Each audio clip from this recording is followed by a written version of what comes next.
has been told multiple times. At least that is what the authors of all the biographies on my desk would have you believe. They are unofficial because I have never let anyone have access to my mother's notebooks.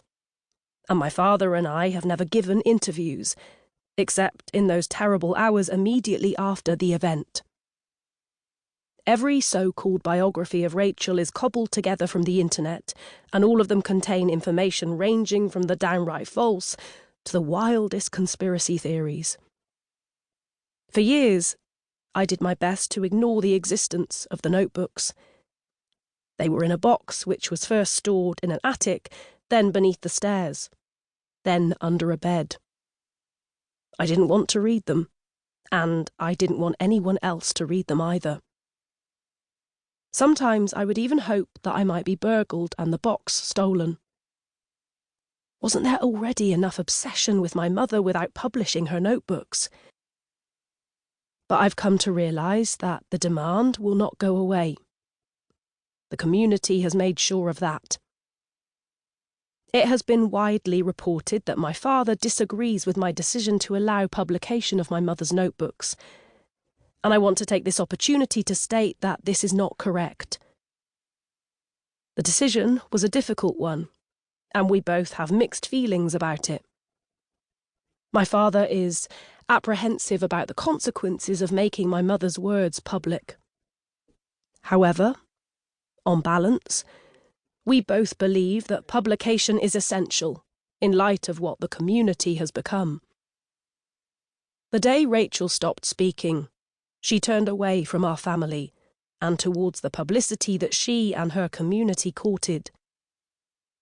The community may be my mother's legacy, but the 29 notebooks chart her life between the 24th of May 2003, when she left our home, and the 31st of October 2011, when she lit those branches and changed the world forever. The notebooks are legally mine, but in every other way I accept that they belong to everyone. They belong to all those people whose lives have been shaped by what Rachel did, and all the actions taken in her name since her death. Countless people who never met her claim to understand who Rachel was. She was a demon, a heroine, the most important person to have lived, a saint, a devil. Rachel was none of these. She was neither saint nor demon. No matter what she did, Rachel was very human. She was deeply flawed and deeply courageous.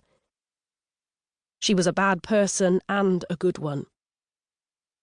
She was also my mother. This is my account of the life and legacy of Rachel Morris.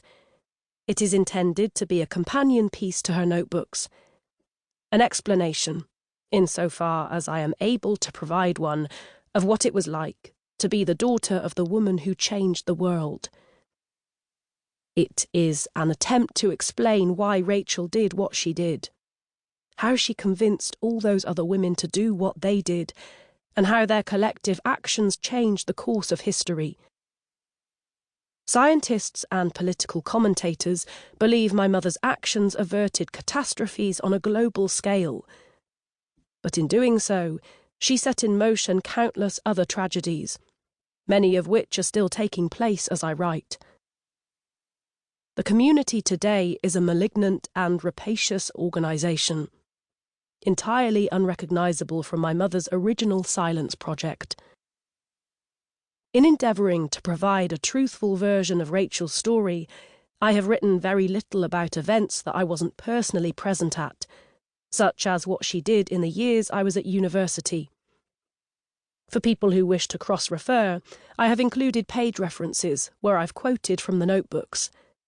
To add context, I've used various contemporaneous reports, and I am indebted for the permissions I was given to reproduce the many articles to which I refer. I asked several people to provide accounts of their recollections. Some agreed, others didn't. I am extremely grateful to those individuals who were brave enough to revisit often distressing memories. Most of all, I have to thank my father. Being the man who was married to Rachel of Chalk.